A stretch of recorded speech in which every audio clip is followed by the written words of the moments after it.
அருட்பெருஞ்சோதி தனி பெருங்கருணை அருட்பெருஞ்சோதி எனைத்தும் துன்பிலாயியல் அளித்து எண்ணிய அனைத்தும் தரும் சபை அருட்பெருஞ்சோதி பாணிப்பிலதாய பரவினோர் கருள் பூரி ஆணி பொன்னம்பலத்து அருட்பெருஞ்சோதி என் பலம் என தொழுது ஏத்தினோர் கருள் பூரி அம்பலத்தாடல் செய் அருள் பெருஞ்சோதி தம்பர ஞான சிதம்பரம் எனும் ஓர் அம்பரத்தோங்கிய அருட்பெருஞ்சோதி எச்சபை பொது என இயம்பினர் அறிஞர்கள் அச்சபை இடங்கொள்ளும் அருட்பெருஞ்சோதி வாடுதல் நீக்கிய மணிமன்றிடையே ஆடுதல் வல்ல அருட்பெருஞ்சோதி நாடகத்திருச்செயல் நவிற்றிடும் ஒரு பேர் ஆடக பொது ஒளிர் அருட்பெருஞ்சோதி கற்பனை முழுவதும் கடந்தொளி தருமோர் அற்புத சேச்சபை அருட்பெருஞ்சோதி ஈன்றனல் தாயினும் இனிய பெருந்தயவு ஆன்ற சிற்றபையில் அருட்பெருஞ்சோதி அருட்பெருஞ்சோதி அருட்பெருஞ்சோதி தனி பெரும் கருணை அருட்பெருஞ்சோதி தனி பெரும் கருணை அருட்பெருஞ்சோதி.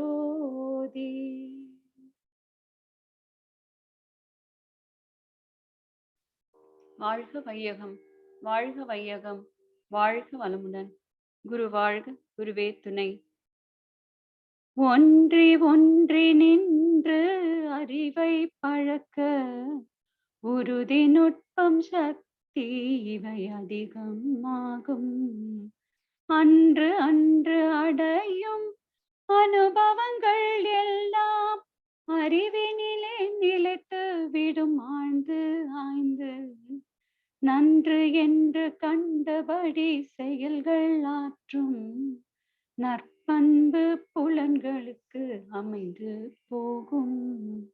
என்றென்றும் கருவிடத்தே அறிவை ஒன்றும் என்றென்றும் கருவிடத்தே அறிவை ஒன்றும் இயற்கை முறை சிறப்புடைத்து இதே தவமா இயற்கை முறை சிறப்புடைத்து இதே தவமா. வாழ்க வையகம், வாழ்க வையகம், வாழ்க வளமுடன். வாழ்க வையகம், வாழ்க வையகம், வாழ்க வளமுடன். வாழ்க வையகம், வாழ்க வையகம், வாழ்க வளமுடன். வாழ்க வையகம், வாழ்க வையகம், வாழ்க வளமுடன்.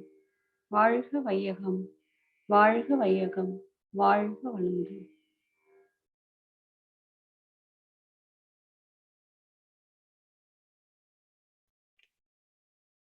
வாழ்க வையகம், வாழ்க வளமுடன். குரு வாழ்க, குருவே துணை. இறைவணக்கம்.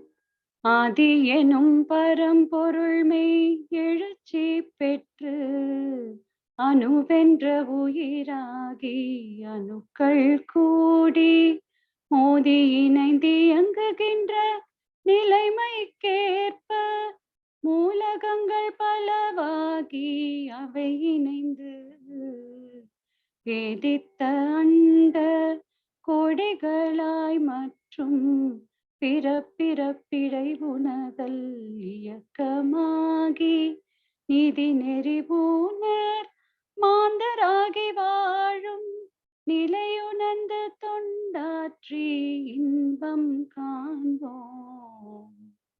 குரு வணக்கம். எப்பொருளை எச்செயலை எக்குணத்தை எவ்வுயிரை ஒருவர் அடிக்கடி நினைந்தால் அப்பொருளின் தன்மையதாய் நினைப்போராற்றல் அறிவினிலும் உடலினிலும் மாற்றம் காணும். இப்பெருமை இயல்போக்க நியதியாகும். எவரொருவர் குருவை மதி தொழுகினாலும் தப்பாது குருவுயர்வு மதிப்போர் தம்மை தரத்தினில் உயர்த்தி பிறவி பயனை நல்கும். பிறவி பயனை நல்கும். நன்றி. வாழ்க வளமுடன். வாழ்க வையகம், வாழ்க வையகம், வாழ்க வளமுடன். குரு வாழ்க, குருவே துணை. அண்டமதில் உருவெடுத்து அறிவை பெற்று அவ்வறிவு ஒன்று முதல் ஆரதாகி கொண்ட மேலாம் இவ்வுருவில் குறிப்பில்லாமல் கோடான கோடி எண்ணி அனுபவித்து கண்ட பலன் எனை அறிய நினைந்தேன் அப்போ கருத்துணர்த்தி கனல் மூட்டி கருவாம் ஞான குண்டலினி எனும் என்மை உணர்வு எழுப்பி குறித்து என்னை அறிவித்த குருவே அன்பே. நன்றி. வாழ்க வளமுடன். வாழ்க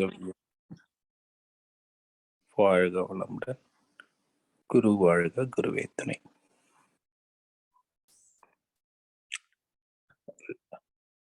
Let me start the day by wishing the all wonderful ladies who participate every day in our meditation a happy Women's Day.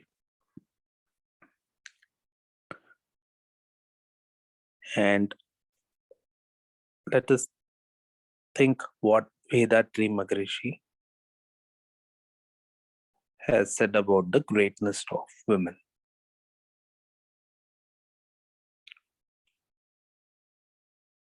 So Vethathiri Maharishi has said, which house, which society, or which country which respects the women will improve and be prosperous. And the reverse is also true. The country which suppresses, doesn't provide proper education, or give the right representation for them will be backward in nature.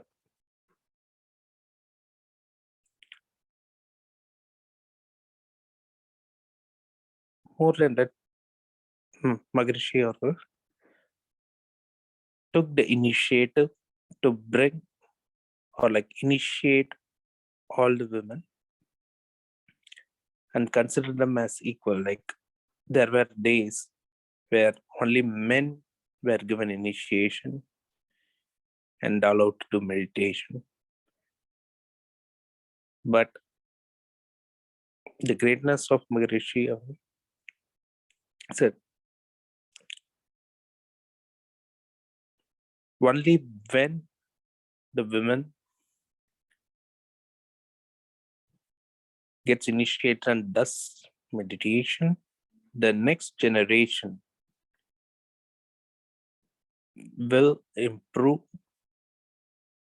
and we will have a prosperous world.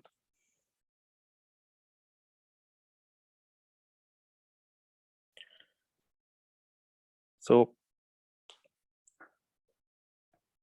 let us think about the words Maharishi has said and make sure we follow and respect all the women like on day-to-day basis while what we think, we do and act.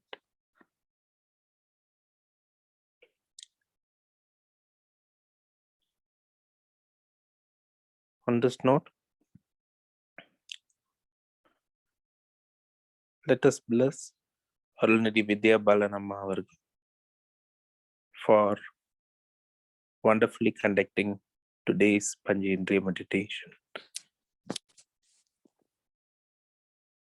Arulnidi Vidya Balanamma avargal வாழ்க வளமுடன். Arulnidi Vidya Balanamma avargal, by the blessings of divine power, may enjoy good health, long life, prosperity, happiness, wisdom and peace with divine Guru's blessings. வாழ்க வளமுடன், வாழ்க வளமுடன், வாழ்க வளமுடன். நன்றிகள் ஐயா. வாழ்க வளமுடன்.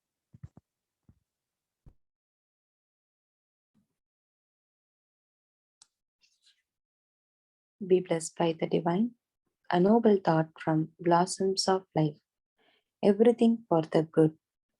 It is inadvisable to keep pondering over the pain or suffering one has gone through in life. They have to be looked on as instances where God has tried to counsel or strengthen the individual by putting him through the experience.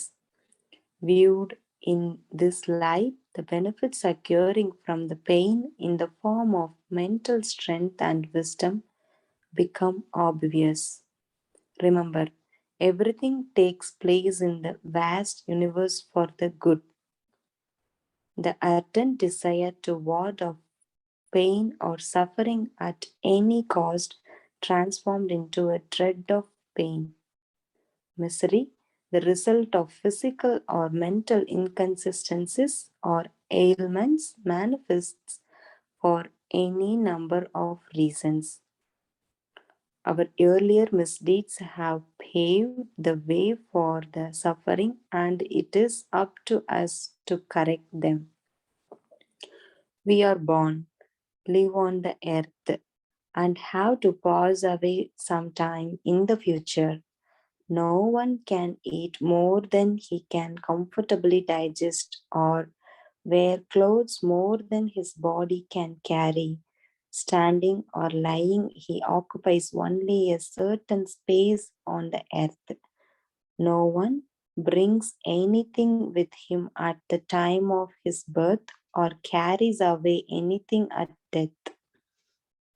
When this fact is accepted gracefully, all that we receive during our stay here on this earth will only bring satisfaction and no room for discontent will exist. No individual anywhere on the earth should want for anything. I'd like to share my view. Ellam nannaiye. If we think about a problem, it bothers us. Whatever happened in our life, it gives an experience, advice, and foreseeing capacity. That's how we should take it. When we take it in this way, we will take only the good sides, and it really gives good feelings. Why do we worry? Basically, our mind is thinking about problems, which is negative. That's why we are worried. What is pain? Pain comes in two ways. One is when our mind do not accept the problem, and second is this is to our physical body. Where will they go? They will come to us only because we give space to them in our mind. We are all born and living here, and one day we will die. In between this life, we can eat only how much our stomach hold. We could not eat more than that. We could not wear more than one dress at a time. We need foot of land to stand and need 6 feet of space to sleep. Nobody can occupy more than this. When we come here, we didn't bring anything. When we go, we take nothing with us. We should accept and remember this always in our mind. When we think in this way, we will be satisfied with that and our life will be fulfilled. When we see the world in this angle, there is no problem at all. Thank you, Aya. Be blessed by the divine.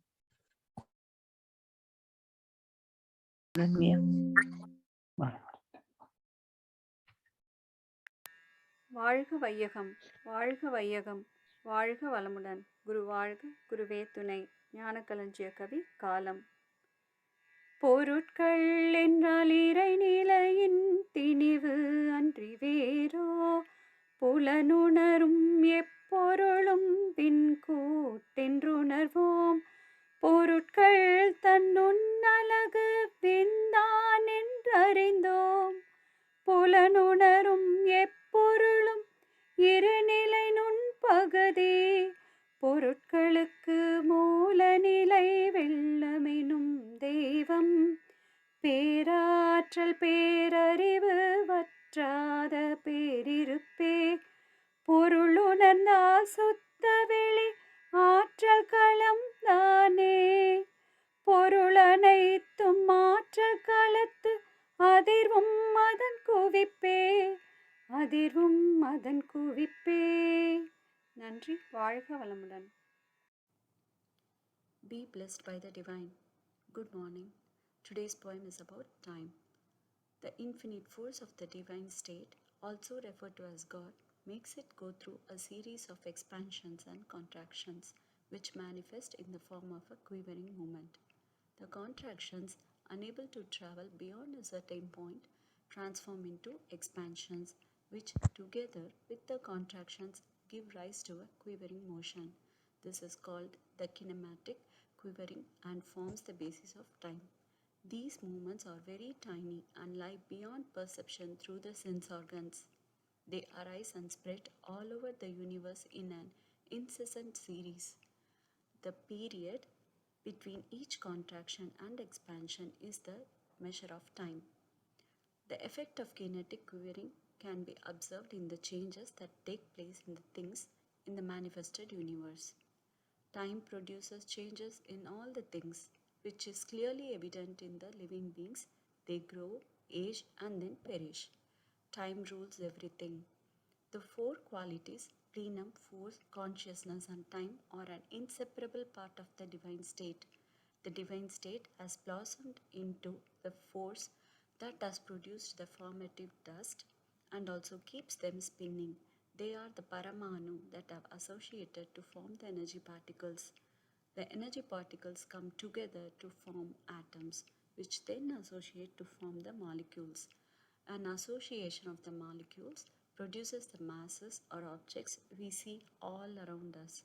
So, what we see as objects are manifestations of divine state, God itself, which is imperishable, everlasting, absolute. Absolute space is the root of all the things in the universe. Thanks. Be blessed by the divine. Simply wonderful explanation for this poem. வாழ்க வளமுடன். Let us all bless our Sky Master Arulmati, Shankari Amma and her family by the grace of divine energy. May enjoy good health, long life, and a wealth of prosperity, wisdom, and peace. வாழ்க வளமுடன். வித்யாபாலம்மா. வாழ்க வளமுடன் ஐயா. நன்றிகள் ஐயா. குரு வாழ்க, குருவே துணை. அனைவருக்கும் இனிய காலை மாலை வணக்கம். இன்றைய கவி, பொருட்கள் என்றால் இறைநிலையின் திணிவு அன்றி வேறோ, புலன் உணரும் எப்பொருளும் விண்கூட்டு என்றுணர்வோம். பொருட்கள்தான் நுண்ணழகு, பின்தான் என்றறிந்தோம். புலன் உணரும் எப்பொருளும் இறைநிலை நுண்பகுதி. பொருட்களுக்கு மூலநிலை வெள்ளம் எனும் தெய்வம். பேராற்றல் பேரறிவு பற்றாத பேரிருப்பே. பொருள் உணர்ந்தால் சுத்தவெளி ஆற்றல் களம் தானே. பொருள் அனைத்தும் ஆற்றல் கள அதிர்வும் அதன் குவிப்பே. பொருட்கள் என்றால் அணுக்களின் கூட்டு. அணுக்களோ பரம அணுக்களின் கூட்டு. பரமாணு இறைநிலையின் பின்னம். எப்படி என்று காட்சிப்படுத்தி பார்ப்போம். இறைநிலையானது தன்னிருக்க சூழ்ந்தழுத்தும் ஆற்றல். உதாரணமாக, காற்று அடிக்கிறது, எல்லா பக்கங்களிலிருந்தும் போவதற்கே வழியில்லாத நிலை என்றால் சுழல் காற்றாகிறது. அதுபோல எல்லையற்ற பரவெளியில் தன்னிருக்க சூழ்ந்தழுத்தத்தினால் சுழல் உண்டாகுது. எந்த அளவுக்கு அழுத்தம் கொள்கிறதோ, எந்த அளவு திணிவு கொள்கிறதோ, சிறியதாகி சுழன்று கொண்டே இருக்கு. மிக வேகமாக சுழன்று கொண்டுள்ளது. ஒரு திடப்பொருள் மாதிரி நாம் நினைக்கிறோம். அதுதான் எனர்ஜி பார்ட்டிக்கிள், பரமாணு. இந்த பிரபஞ்சத்தில் நாம் பார்க்கும் அனைத்தும் பரமாணுக்களின் தொகுப்புதான். எப்படி? அந்த நுண்ணிய மூலக்கூறுதான் சிறிய பரமாணு சூழ்ந்தழுத்தும் ஆற்றல் அழுத்துவதால் வேகமாக சுழல்கிறது. இறைநிலை பாய்மப் பொருளான எதனுள்ளும் ஊடுருவும் தன்மை கொண்ட அந்த இறைநிலையேதான் பரமாணு என்ற நுண்ணிய தூசின் மையத்தில் இருக்கு. கவியில் மகான் குறிப்பிடும் பொருட்களுக்கு மூலநிலை வெள்ளம் என்னும் தெய்வம். எந்த சுழற்சியும் மையம் ஏற்படுத்திக் கொள்ளும். இது இயற்கை நியதி. சுழற்சியின் மையத்தில் திணிவு பெற்ற அந்த ஆற்றல் சுழல் இருக்காது. லேசான ஆற்றல் வெளியே விரிகிறது. விரிந்த அலை எங்கே போகும்? அதுதான் ஏற்கனவே அந்த இயக்கம் சுத்த வெளியில் தானே நிகழ்ந்து கொண்டுள்ளது. அந்த விரிவலை எங்கும் நீக்கமர சூழ்ந்தழுத்தும் ஆற்றலான சுத்த வெளியில்தான் மோதும். மோதுவதால் உரசல். அந்த உரசலிலிருந்து பல கோடிக்கணக்கான அலைகள், நுண்ணிய அலைகள் சுத்த வெளியில் கரைந்து காந்தமாச்சு.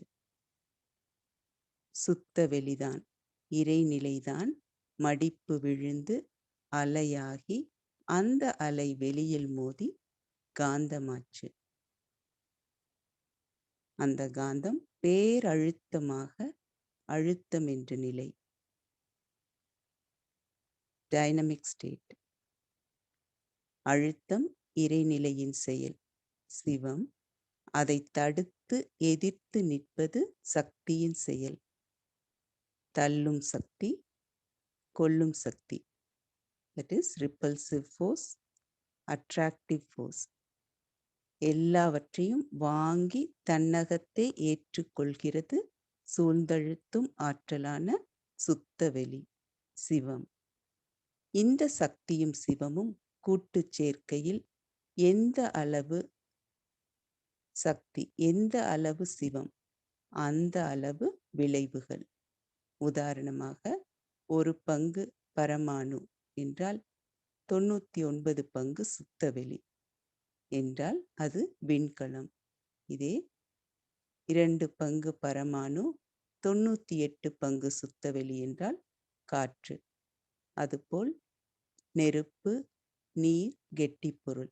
கெட்டிப்பொருளில் 5 பங்கு பரமாணு, 95 பங்கு வெளி, கெட்டிப்பொருள். இந்த பிரபஞ்சம் முழுவதும் இந்த தள்ளும் சக்தி, கொல்லும் சக்தியாக காந்த ஆற்றலே. எந்த ஒன்றை அறிந்திடில் இறைவன் முதல் உயிர் வரை எல்லாவற்றையும் உணர்த்துமோ அதுவே காந்தமாம். இந்த பேரியக்க மண்டலம் முழுமையும் உன்னுள் இருக்கு என்றால் அது என்ன? சுத்த வெளி.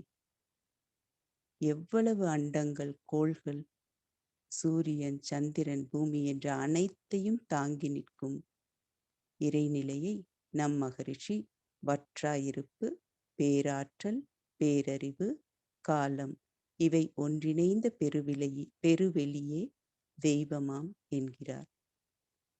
வற்றாயிருப்பு என்றால் என்ன என்று பார்ப்போம். எதை எடுத்தாலும் குறையாது, பூரணமாக இருக்கும். அட்சய பாத்திரம் என்று கேள்விப்பட்டுள்ளோம்.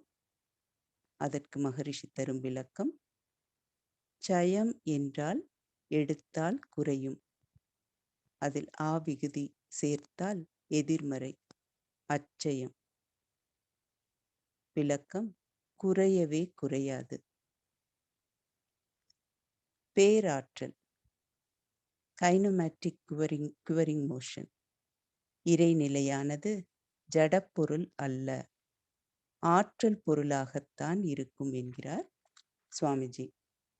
அந்த ஆற்றல் அதிர்வுடையது. கைனோமேட்டிக் என்றால் இன்னொரு செயலால் தூண்டப்பட்டது அல்ல. கியூரிங் மோஷன் என்றால் கணக்கெடுக்க முடியாத அதிர்வு. இதை புரிந்து கொள்ள மகரிஷி அவர்கள் இரும்பை உதாரணமாக சொல்கிறார். இரும்பு, இந்த கைனமேட்டிக் கியூரிங் மோஷன் இருப்பதனால்தான் அங்கே அந்த ரஸ்ட் உருவாகி காலப்போக்கில் இல்லாமல் போய்விடுகிறது. எந்த பொருளும் மாறிக்கொண்டே இருக்கும், மாற்றிக்கொண்டே இருக்கும். இறையாற்றலின் இந்த பேராற்றல் தான் இந்த இயக்கம். கண்ணால் பார்க்க முடியாது, ஆனால் அது நடந்து கொண்டே இருக்கும். உதாரணமாக, ஒரு மரத்தின் விதையினுள் உள்ள அந்த பேராற்றல் பார்க்க முடியாது, ஆனால் மண்ணில் போட்டு நீர் ஊற்ற அந்த காலம் எடுத்துக்கொண்டு முளை விடுகிறது. முளை வரும் முன் நடந்த அந்த நிகழ்வுகள்தான் இந்த அதிர்வுகள், நுண் அதிர்வுகள்.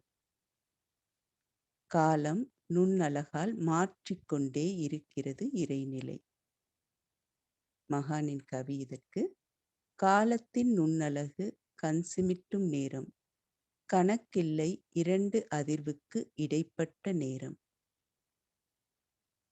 ஒரு மரம் எவ்வளவு அதிர்வுகளை தாங்கி இருக்கிறதோ அதுவே அதன் காலம். அதிர்வுகளை கணக்கெடுக்க முடியாது. அந்த நுண்ணதிர்வு, அந்த அதிர்வுக்கு உட்படாத பொருளே இல்லை. எந்த இயக்கமாக இருந்தாலும் அந்த அதிர்வின் குவியல்தான்.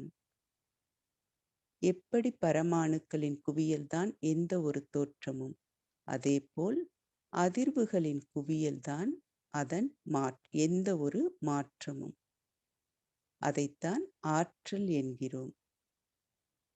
இறைநிலையின் தன்மை. அடுத்து பேரறிவு. எந்த இடத்தில் இயக்கம் வந்தாலும் ஓர் ஒழுங்கு அங்கு இருக்கும். அந்த ஒழுக்கம்தான் அறிவு. இதை மகரிஷி 2 தன்மைகளாக சொல்றாங்க. அறிவு, அதிர்வு. அதாவது கான்சியஸ்னஸ், ஃபோர்ஸ். இந்த அறிவு நம் சிந்தனை செய்யும் அந்த நிலை மட்டுமல்ல. அறிவு என்பது consciousness, that is the order of function in everything, everywhere and in every action.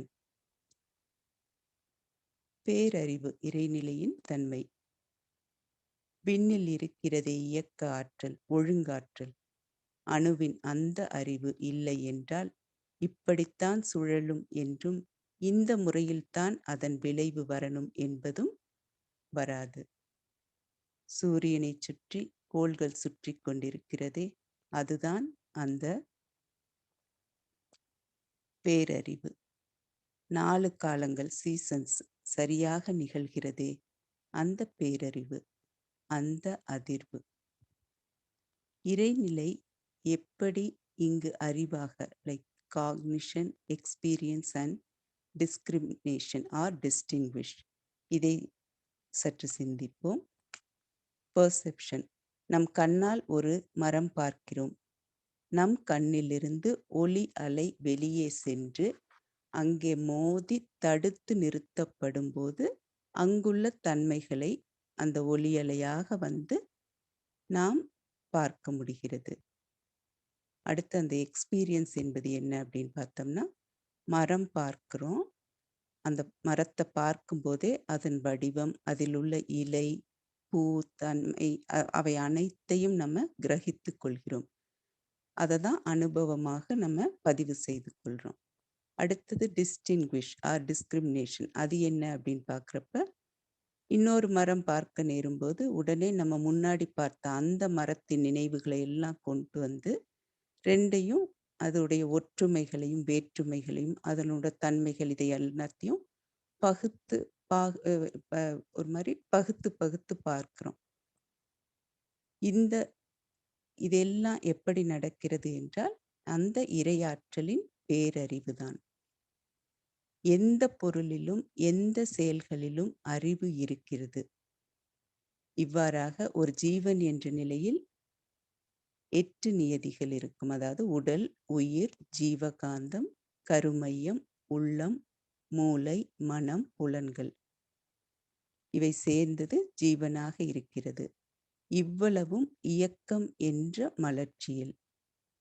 இந்த இயக்கம் இறைநிலையே. இறைநிலைதான் இயக்கமாக இருக்கிறது, அறிவாக இருக்கிறது. ஒவ்வொரு பொருளிலும் உட்பொருளை நீ நோக்கிப்பார் என்கிறார் மகரிஷி. கடவுள் என்று சொல்லி வைத்தான், கருத்தறிந்தான். கருத்தறியான், அதன் அர்த்தம் காணவில்லை. கடவுள் என்று சொல்லி சொல்லி சொற்குறிப்பை மாற்றி பெயர் குறிப்பை கடவுள் என்று வைத்து கொண்டு உள்ளோம். அதனால் மகரிஷிங்க சொல்றது உட்பொருளை பார்க்க வேண்டும் என்று சொல்றாங்க. எந்த ஒரு பொருளிலும் செயலிலும் நமக்கு உட்பொருளாக இருப்பது ஆன்மா. உடல் மூலம் நிகழ்ந்த செயல்கள், நிகழ்வுகள் அனைத்தும் சுருக்கி ஜீவகாந்த கருமையம். எவ்வளவு கோடி காலமானாலும் சேர்த்து வைத்து கொண்டே இருக்கும். சேர்த்து கொண்டே வருவது தானாகவே வெளியாகி விளங்க வைக்கும் காலமும் வரும். இதுதான் பூரணம், இறைநிலை. இந்த உண்மை நிலையை உணர்வதுதான் இறைநிலை உணர்வது. இந்த இறைநிலையே அறிவாக இருக்கிறது. அறிவாகவும் அதிர்வாகவும். விவேகம், வேகம், அதன் தொகுப்பே அனைத்தும். வாழ்க வளமுடன். குருவே துணை. வாய்ப்புக்கு நன்றிகளையா அனைவரும். வேதாத்திரிய பாடல். போரில்லா நல்லுலகம், பொருள் துறையில் சமநீதி, நேர்மையான நீதிமுறை, நிலவுலகுக்கோராட்சி, சீர் செய்த பண்பாடு, சிந்தனையோர் வழிவாழ்வு, சிறப்புணர்ந்த பெண்மதிப்பு, தெய்வ நீதி வழிவாழ்தல், தேர் திருவிழா தவிர்த்தல், சிறுவர்கட்கே விளையாட்டு, செயல் விளைவு உணர்கல்வி, சீர்காந்த நிலை விளக்கம், பார் முழுதும் உணவு நீர் பொதுவாக்கல், பல மதங்கள் பல கடவுள் பழக்கம் ஒழித்து, உண்மை ஒன்றை தேர்ந்திடுதல். உண்மை ஒன்றை தேர்ந்திடுதல். நன்றிகளையா. வாழ்க வளம்.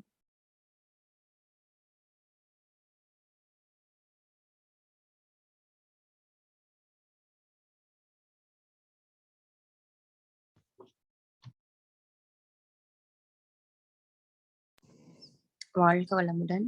பிரம்மஞான கவி. இறைவெளியே தன்னிருக்க சூழ்ந்தழுத்தும் ஆற்றல், இதன் திணிவு மடிப்பு வில சுழலும் நுண்விண்ணாம்.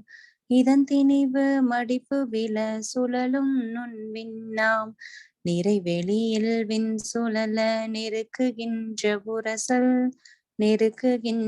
உரசல், நிலைவெளியில் எழுப்புகின்ற நேரலைகள் காந்தமாம். நிலைவெளியில் எழுப்புகின்ற நேரலைகள் காந்தமாம். மறைபொருளாம் காந்தம் தன் மாத்திரைகள் ஐவகை. தன் மாத்திரைகள் ஐவகை. மலைக்காதீர் விண்கூட்டம் மாபூதம் ஐந்துமாம். மலைக்காதீர் விண்கூட்டம் மாபூதம் ஐந்துமாம். முறையாய காந்த அலை மனமாம் உயிர்வுடல்களில். மனமாம் உயிர்வுடல்களில் மதி உயர்ந்து உண்மை பெற மா பிரம்ம ஞானமாம். மா பிரம்ம ஞானமாம். நன்றிங்க ஐயா. வாழ்க வளமுடன். வாழ்க வளமுடன். உலக நல வாழ்த்து. உலகமெல்லாம் பருவமழை ஒத்தபடி பெய்யட்டும். உழவரெல்லாம் தானியத்தை உவப்புடனே பெருக்கட்டும். பல தொழில்கள் புரிகின்ற பாட்டாளி உயரட்டும். பகுத்துணர்வில் தொகுத்துணர்வு பண்பாட்டை உயர்த்தட்டும். கலகங்கள் போட்டி பகை கடந்து ஆட்சி நடக்கட்டும். கல்லாமை கடன் வறுமை களங்கங்கள் மறையட்டும். நலவாழ்வை அளிக்கும் மெய்ஞான ஒளி வீசட்டும். நம் கடமை அறவாழ்வின் நாட்டத்தே சிறக்கட்டும். நம் கடமை அறவாழ்வின் நாட்டத்தே சிறக்கட்டும். வாழ்க வையகம், வாழ்க வையகம், வாழ்க வளமுடன். நன்றிகள் ஐயா.